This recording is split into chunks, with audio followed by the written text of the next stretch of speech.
Sugatan ng 2 katao sa salpukan ng motorsiklo at tricycle sa San Juan, Batangas. Tutukan yan sa report ni Denise Abante.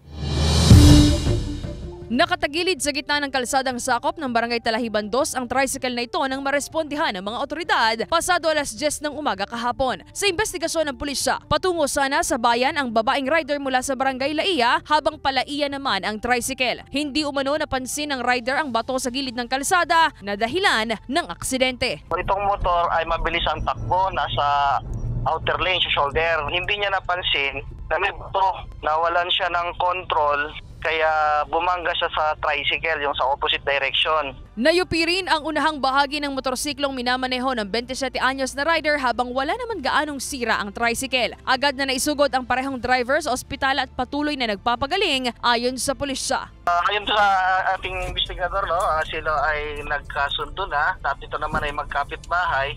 So sa level po nila ay sila ay mag-aayos na lamang po. Sinisika pa ng GMA Regional TV, Balitang Southern Tagalog na makuhanan ng pahayag ang mga biktima. Iba yung pag-iingat at marahang pagmamaneho ang paulit-ulit na abiso ng otoridad sa mga motorista upang maiwasan ang kaparehong aksidente sa kalsada. Denise Abante, Balitang Southern Tagalog.